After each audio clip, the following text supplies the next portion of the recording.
Hello बच्चों। तो JEE mains 2024 की सीरीज में आप सभी का स्वागत है। जेई मेंस 2024 की सीरीज में आज हम लोग जिस टॉपिक के ऊपर डिस्कशन करने वाले हैं वो है कोऑर्डिनेशन कंपाउंड। कोऑर्डिनेशन कंपाउंड बहुत ही इम्पोर्टेंट टॉपिक है। इससे एक या दो क्वेश्चंस नीट में और जेई मेंस में कंपलसरी आता है। ठीक है, तो इस टॉपिक पे आज हम इसके कुछ सुपर ट्रिक के बारे में डिस्कस करेंगे, कुछ सुपर ट्रिक जिससे हमारा क्वेश्चन आसान आसान हो जाएगा लगाना। ठीक है, तो जिसमें हम लोग कुछ सुपर ट्रिक के बारे में डिस्कशन करने वाले हैं। तो जिसमें हम पहला सुपर ट्रिक देखने वाले हैं वो क्या है कि अगर हमारा कोई कंपाउंड है जिसमें अगर हम लोग निकाल रहे हैं कन्फिग्रेशन D1 D2 D3 आता है, D1 D2 D3 कन्फिग्रेशन वाला एलिमेंट है।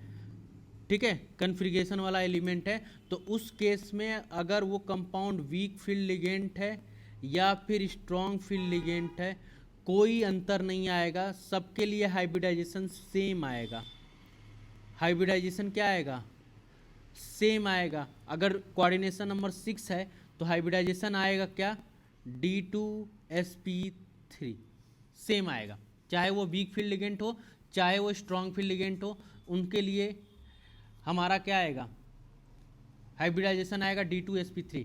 नंबर ऑफ अनपेड इलेक्ट्रॉन जो होंगे वो 1 2 3 हो जाएंगे रेस्पेक्टिवली। अनपेड इलेक्ट्रॉन कितना हो जाएगा? 1 2 3 हो जाएगा रेस्पेक्टिवली। अगर D1 होगा तो 1 इलेक्ट्रॉन बचेगा, D2 होगा तो 2, 3 होगा तो 3 होगा रेस्पेक्टिवली। ठीक है, उसी तरह से अगर हमारे पास D8 D9 और D10 कॉन्फ़िगरेशन है, क्या है? D8 D9 D10 कॉन्फ़िगरेशन है हमारे पास एलिमेंट का, तो उस केस में भी वीक फील्ड लिगेंड हो चाहे स्ट्रॉन्ग फील्ड लिगेंड हो, हाइब्रिडाइजेशन के ऊपर कोई इफेक्ट नहीं पड़ने वाला है। हाइब्रिडाइजेशन जो होगा वो हमारा क्या हो जाएगा? sp3d2 हो जाएगा। और अनपेयर्ड इलेक्ट्रॉन कितने होंगे हमारे पास? तो अनपेयर्ड इलेक्ट्रॉन जो होगा वो 2 1 और 0 होगा रेस्पेक्टिवली। यानी कि अगर D8 होगा तो 2 अनपेयर्ड इलेक्ट्रॉन होंगे, D9 होगा तो 1 अनपेयर्ड इलेक्ट्रॉन होगा, D10 होगा तो 0 अनपेयर्ड इलेक्ट्रॉन होगा। इस केस में भी हमारा वीक फील्ड हो या एक स्ट्रॉन्ग फील्ड है, ये चीज़ें सेम आएगी। ठीक है, नेक्स्ट। अब क्या होता है, अगर हमारे पास जो सेंट्रल मेटल एटम है CM में जो है सेंट्रल मेटल एटम है, अगर वो 4D सीरीज का है, 5D सीरीज का है और 6D सीरीज से है, तो उस केस में all ligand work as strong field ligand. अगर जैसे अगर हमारे पास प्लेटिनम है, मरकरी हो गया, ठीक है, और भी कोई लिगेंट हो गए जो कि 4 5 और 6D से बिलोंग कर रहे हैं, कैडमियम हो गया, सिल्वर हो गया, तो ये सब जो हैं ये अगर हैं लिगेंट के रूप में, तो जो भी स्ट्रॉन्ग फील्ड लिगेंट, जो भी हम लिगेंट यूज करेंगे वो सारे के सारे किसकी तरह काम कर रहे होंगे? स्ट्रॉन्ग फील्ड लिगेंट की तरह काम कर रहे होंगे। अब नेक्स्ट रूल, अगर कोबाल्ट के केस में की बात कर रहे हैं, अगर कोबाल्ट के ऊपर +3 चार्ज है तो हैलोजन को छोड़ दिया जाएगा, हैलोजन को छोड़ के, एक्सेप्ट हैलोजन, हैलोजन को छोड़ के, except halogen, except halogen, halogen को छोड़ के all ligand work as strong field ligand. जैसे अगर COH2O6+3 की बात किया जाए तो यहाँ पे वाटर स्ट्रॉन्ग फील्ड लिगेंट की तरह काम करेगा। समझ में आया? उसी तरह से अगर कोबाल्ट +2 है तो इस केस में हम लोग किसको फॉलो करेंगे? तो इस केस में हम लोग फॉलो करेंगे स्पेक्ट्रोकेमिकल सीरीज को फॉलो करके हम लोग क्वेश्चंस करेंगे। CN और P होगा तो ये किस तरह काम करेगा? स्ट्रॉन्ग फील्ड लिगेंड की तरह काम करेगा। और ओ एस हाइलोजन होंगे तो किसकी तरह काम करेंगे, वीक फील्ड लिगेंड की तरह काम करेगा। ठीक है, अब नेक्स्ट जो रूल है, नेक्स्ट जो रूल क्या कहता है कि अगर हमारे पास F माइनस है और निकिल जो है, निकिल के ऊपर +4 ऑक्सीडेशन नंबर आता है, तो F किसकी तरह, F minus work as strong field ligand, जैसे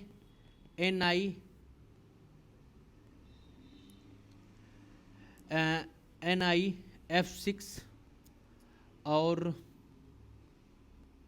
-2, NiF6-2, ये जो है इसमें जो होगा फ्लोरीन किसकी तरह काम करेगा, तो इसमें जो फ्लोरीन है स्ट्रॉन्ग फील्ड लिगेंड की तरह काम करेगा। ठीक है, तो फ्लोरीन किसकी तरह काम करने वाला है, स्ट्रॉन्ग फील्ड लिगेंड की तरह काम करेगा। कब, जब NiF6 का कंपाउंड दिख जाएगा तब। उसके बाद जो है अगर हमें कहीं पे NH3 दिखता है, NH3 अमोनिया, तो अगर अमोनिया हमें कहीं दिखता है तो अमोनिया को हम किसकी तरह कंसीडर करके चलते हैं, तो अमोनिया को हम लोग कंसीडर करके चलते हैं स्ट्रॉन्ग फील्ड लिगेंड की तरह।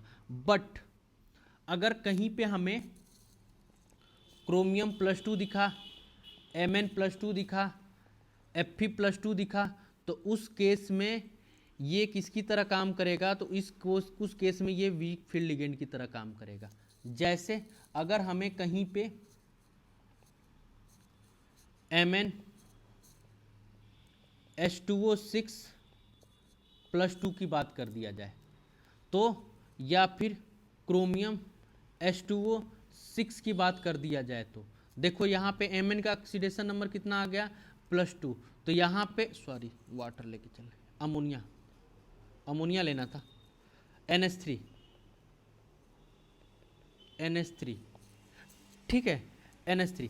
तो अगर यहाँ पे NH3 है तो यहाँ पे किसकी तरह काम करना था, ये Mn हो जाएगा तो इसका होता है 4s2 3d5, ये हो जाएगा कैंसिल। तो इस केस में क्या हो जाएगा, जो हम डी वाला डी ऑर्बिटल में रखेंगे तो ये हो गया 1 2, ये हो गया 3 और 4, तो 1 2 3 4 5 इस तरह से रखेंगे। अगर वहीं पे होता Mn NH3 3+, तो यहाँ पे Mn+3 किसकी तरह काम करता है, यहाँ पे Mn+3 हो गया, तो यहाँ पे NH3 किसकी तरह काम कर रहा है, NH3 इसमें वीक फील्ड लिगेंड की तरह काम कर रहा है, और यहाँ पे NH3 किसकी तरह काम करेगा, स्ट्रॉन्ग फील्ड लिगेंड की तरह। तो यानी कि यहाँ पे जो हम इलेक्ट्रॉन फिलअप करेंगे वो कैसे फिलअप करेंगे, ये हो गया हमारा D, तो 1 2 3 4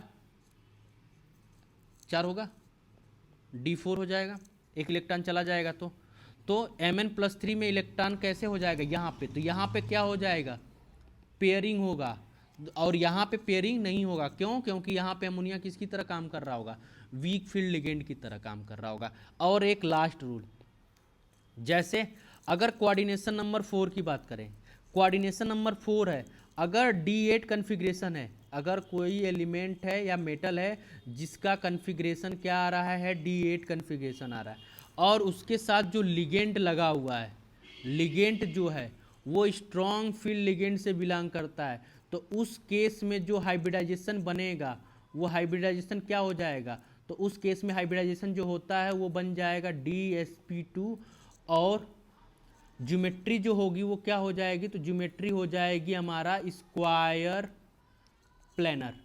किसकी तरह काम करेगा, स्क्वायर प्लेनर की तरह काम करेगा ज्योमेट्री हमारा। तो उस इसके अलावा और कोई other case for coordination number 4 किसकी तरह काम करेगा, टेट्राहेड्रल हो जाएगा, ज्योमेट्री किसकी हो जाएगी, टेट्राहेड्रल, और हाइब्रिडाइजेशन किसका हो जाएगा, तो हाइब्रिडाइजेशन हो जाएगा sp3। तो ये हमारे पास बेसिक रूल हैं जो अभी तक हमने डिस्कस किया। पहला रूल, D1 D2 D3 होगा तो कन्फिग्रेशन होगा, तो चाहे वीक फील्ड लिगेंड हो चाहे स्ट्रॉन्ग फील्ड लिगेंड हो, हाइब्रिडाइजेशन किसका होगा, DsP2 हो जाएगा। ठीक है, D8 D9 D10 होगा तो कन्फिग्रेशन क्या होगा, वीक फील्ड हो चाहे स्ट्रॉन्ग फील्ड हो, जो हमारा हाइब्रिडाइजेशन होगा वो किसका होगा, sp3 D2 हो जाएगा। ठीक है, कोऑर्डिनेशन नंबर 6 की बात। सीएम में अगर हमारा 4, 5 और 6D से बिलोंग कर रहा है तो ऑल लिगेंड किसकी तरह काम करेंगे, स्ट्रॉन्ग फील्ड लिगेंड की तरह काम करेंगे। उसके बाद कोबाल्ट +3 कोबाल्ट +2 के कोबाल्ट +3 है तो एक्सेप्ट हाइलोजन, हाइलोजन को छोड़ के ऑल लिगेंड किसकी तरह काम करेंगे, स्ट्रॉन्ग फील्ड लिगेंड की तरह काम करने लगेंगे। कोबाल्ट +2 के लिए स्पेक्ट्रोकेमिकल सीरीज के लिए हम लोग काम करने लगेंगे, इलेक्ट्रोकेमिकल सीरीज को फॉलो करके करेगा।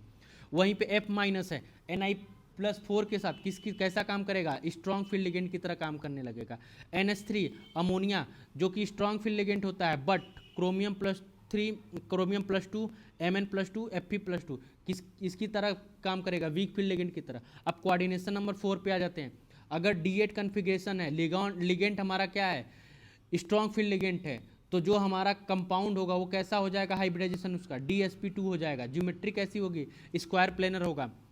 उसके अलावा अदर कोई केस है तो उसका हाइब्रिडाइजेशन क्या हो जाएगा, sp3 हो जाएगा। और ज्योमेट्री कैसी हो जाएगी, टेट्राहेड्रल हो जाएगी। अब इसी पे जेई मेंस 2024 में आया, ये देखो जो क्वेश्चन है ये आपके सामने, ये जेई मेंस 2024 में आया हुआ क्वेश्चन है। किस में आया हुआ है, अप्रैल में आया है, 4 अप्रैल को आया है, इवनिंग में आया हुआ है। ठीक है, अब इस क्वेश्चन को डिस्कशन कर लेते हैं। अब देखो क्या है, the number of unpaired electron, unpaired D electron में कितने अनपेयर्ड इलेक्ट्रॉन होंगे, कंपाउंड हमारा क्या है, COH2O6+3 है। क्या है, COH2O6+3 है। अब जैसे देखो आप क्या है, कोबाल्ट +3 हाइलोजन को छोड़ के, किसको, हाइलोजन को छोड़ के सारे किसकी तरह काम करेंगे, स्ट्रॉन्ग फील्ड लिगेंड की तरह काम करेंगे। तो आप इसी कंपाउंड का देख लो, तो CO+3 हो गया। ठीक है, क्या है +3, तो कोबाल्ट का कितना होता है 27 होता है, तो कोबाल्ट का कितना हो जाएगा, कोबाल्ट का होता है 4s2 electronic configuration 3d7, cobalt +3 के लिए कितना हो जाएगा 4s2 3d6 हो जाएगा कोबाल्ट +3 के लिए। अब बात आती है 4s0 3d6, अब इलेक्ट्रॉन का भरने का, तो हम लोग कोऑर्डिनेशन नंबर 6 में जो होगा हम इस तरह से भरेंगे, इसको कर देंगे T2G और ये हो जाएगा EG। हम लोग हमेशा ब्रेक करके करेंगे। ठीक है, अब 6 इलेक्ट्रॉन भरना, 1 2 3 4 5 6। ठीक है, तो कितने अनपेयर्ड इलेक्ट्रॉन हो गए, तो अनपेयर्ड इलेक्ट्रॉन कितना हो गया, तो अनपेयर्ड इलेक्ट्रॉन हो गया आपका 0। अब यही क्वेश्चन बहुत सारे बच्चे क्या करके आएंगे, वाटर को रट के जाते हैं कि वाटर किसकी तरह काम करता है, वीक फील्ड लिगेंड की तरह काम करेगा। और वाटर को वीक फील्ड लिगेंड की तरह काम करा के कैसे करके आ जाते हैं, वाटर को वीक फील्ड लिगेंड 1 2 3 4 5 6, तो 1 2 3 4 अनपेयर्ड इलेक्ट्रॉन, देखो पहला ही ऑप्शन दिया होता है। ठीक है, पहला ऑप्शन दिया है 4, करके आओगे गलत हो जाएगा। तो इस केस के लिए हमारे पास क्या होगा, 0 अनपेयर्ड इलेक्ट्रॉन होगा। तो कोबाल्ट +3 के लिए हाइलोजन को छोड़ के बाकी कोई भी लिगेंड होगा उसके लिए कैसा काम करेगा, स्ट्रॉन्ग फील्ड लिगेंड की तरह काम करेगा। और हमारा जो कंपाउंड हो जाएगा वो कैसा हो जाएगा, DsP, हाइब्रिडाइजेशन कैसा हो जाएगा, तो D2sp3 हो जाएगा। ज्योमेट्री ऑक्टाहेड्रल हो जाएगी। ठीक है, डायामैग्नेटिक कंपाउंड हो जाएगा। अब इससे रिलेटेड कुछ भी पूछेगा तो आप कर सकते हो, कंपाउंड डायामैग्नेटिक हो जाएगा, क्यों, क्योंकि अनपेयर्ड इलेक्ट्रॉन है ही नहीं, तो डायामैग्नेटिक हो जाएगा। उसके बाद इनर डी कम्प्लेक्स हो जाएगा, अगर डी ऑर्बिटल इनर वाला पार्टिसिपेट करता है तो इनर कम्प्लेक्स बोल देते हैं, तो ये हमारा इनर कम्प्लेक्स हो जाएगा। और क्या पूछा जा सकता है इसमें, इलेक्ट्रॉनिक कन्फिग्रेशन पूछ सकता है कि EG और T2G का इलेक्ट्रॉनिक कन्फिग्रेशन क्या होगा, तो T2G का इलेक्ट्रॉनिक कन्फिग्रेशन 6 हो जाएगा और EG का कितना हो जाएगा 0 हो जाएगा, तो EG 0 T2G 6 हो जाएगा, ये हमारा कन्फिग्रेशन हो जाएगा।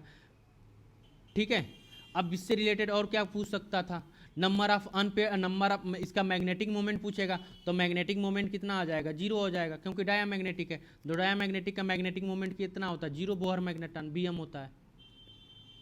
तो होप सो आपको मेरा बताया हुआ कॉन्सेप्ट समझ में आया होगा, उसकी हेल्प से आपके सारे क्वेश्चंस लग जाएंगे, कोई भी क्वेश्चंस गलत नहीं होगा। ठीक है, आप इसकी हेल्प से सारी चीज़ें को लगा सकते हैं, विद इन द मिनट आपको सॉल्व किया जा सकता है। ठीक है, तो आपको ये वीडियो अच्छा लगा होगा तो अपने दोस्तों और को शेयर करिए, और किसी तरह का डाउट हो तो आप कमेंट करिए, मैं आपका सारा डाउट क्लियर करूँगा। धन्यवाद।